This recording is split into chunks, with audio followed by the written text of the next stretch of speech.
Hey there, and welcome to part 3 of the Beginner's Guide to Puyo Puyo, which, as usual, will be based off the How to Play Puyo Puyo guide from Puyo Nexus, links in the description below. In this video, we're going to be talking about sandwiches. So, really quick, what is a sandwich chain? Basically, it's a chain where your trigger is sandwiched in between two sets of Puyos. For example, the red Puyos here are our trigger, and they're all sandwiched in between the greens. And that's basically it. What's nice about sandwich chains is how flexible and safe they are. There are a ton of different ways to make a sandwich chain and a bunch of different ways to connect them. So, for example, here's a random chain I made. It's not very good, but let's ignore that for now. Nearly every chain here is some kind of sandwich, and even though they're all different forms, they all fit together. Also note that sandwich chains have a built-in bottom layer unlike stair chains. This will be important as you make bigger chains, as it will cut down on second floor color conflicts. For these reasons, sandwich chains will probably make up the bulk of your combo. Just like the last video, I'm not going to teach you how to make every kind of sandwich chain. Instead, we're going to look at two common sandwich patterns, 2-1-1 and 1-1-2 sandwich.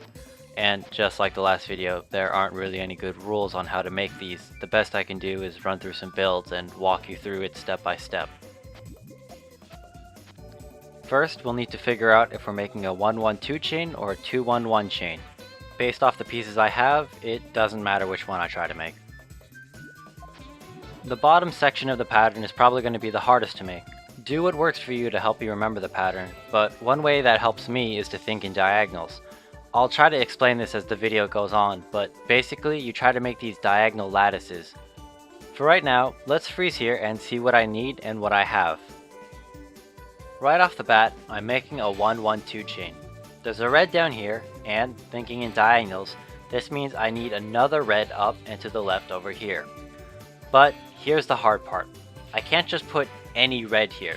To make our chain complete, we need to make sure we get a yellow on top of the red. And not only that, we need to make sure we get a red on top of this yellow over here. So be on the lookout for any pairs of red and yellow. We'll probably be able to use them in the future. I know this might seem confusing, especially when time isn't frozen like this, but you'll get the hang of it with practice. I recommend never pressing down, at least not for now. Instead, take some time to look at your next screen. Speaking of which, over here we can put any color we want, so long as we get the same color over here. In my next screen, I see two green yellows. This is perfect. I can use the two greens and the two yellows to make two more rows of diagonals. Alright, it turns out that's not what I did here. Instead, I used the two greens like I said I would, but instead of using the yellows to set up another diagonal, I placed them on top of the greens. And here's probably why I did that. Just like with stairs, once you finish a column, you can safely stack up stuff on top of it. So if I were to get a set of Puyos I can't use, this complete column here can be used as a sort of garbage bin for me to put stuff on top of. Obviously this is wasteful, but at this level is kind of to be expected. This isn't to say you should always prioritize finishing whole columns first, it's always going to depend on the situation. Here I have a double yellow. I can use it to finish the far left column, or I can use it to set up another diagonal on the far right. Like I just said, finishing a column is always a plus. Looking ahead, I could probably use it for either. I would end up with a build like this or this. The left build needs reds, greens, a random color, and some blues. I would have two complete columns and it would be pretty set no matter what colors I get. The right build requires yellows, reds, greens, more yellows, more greens, and no blues. I would only have one column complete and could not use any blues I get. So the left build is probably the better one.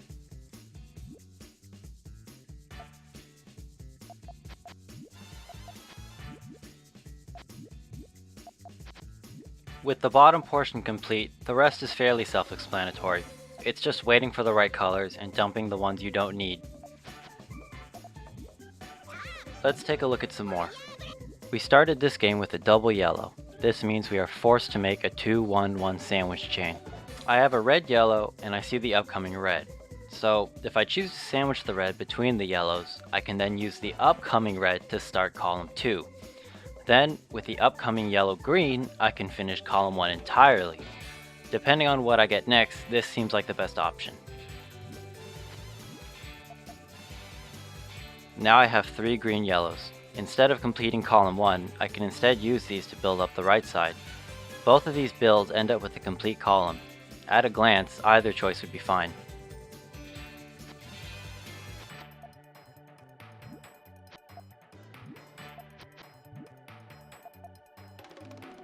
Pretty straightforward here. Use the greens and reds to build the right side, and use the upcoming yellows to finish the left side. Technically, I could split the double reds, but that would require me to split my Puyos, which wastes time. Let's pause here and talk about what we need. Maybe I should have mentioned it earlier, but in a 2-1-1 build, we're making columns of 2 for a base, then putting the matching color diagonal from it.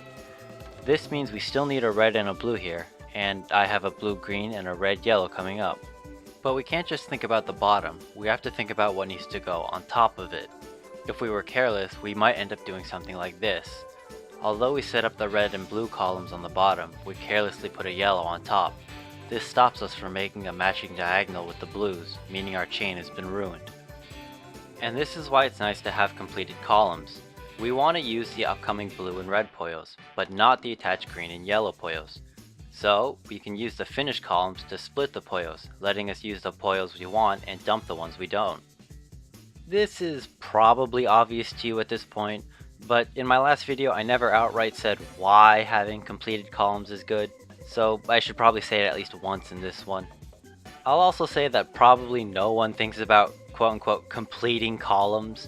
They don't dissect their chains into vertical slices like that. It's just the easiest way I could think of to explain this.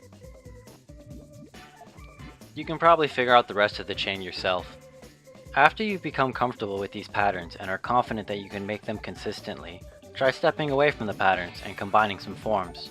Here's something you can use to practice this. These are formally called 301 and 103 sandwiches, but don't worry too much about the names. 103 sandwiches can be combined with 301 sandwiches, and vice versa. It can also be used to switch from a 2-1-1 sandwich pattern to a 1-1-2 pattern, and again, vice versa. There are no set patterns here, so for example, you can switch from a 2-1-1 to a 1-1-2 at any point in the combo, so long as you get the right colors. You can mix and match to your heart's content, you can choose not to use a form entirely. It's all up to you, and RNG. And that's about it. Practice making 5 to 6 chain combos that stretch from one end of the screen to the other. These are going to be harder to make than a basic 3-1 stair build, so don't be surprised if you have to start over more often. You can use the chain simulator linked in the description to help you get a handle of what forms link into what. In the next video, which will totally come out within a reasonable amount of time I swear, we're going to talk about transitions.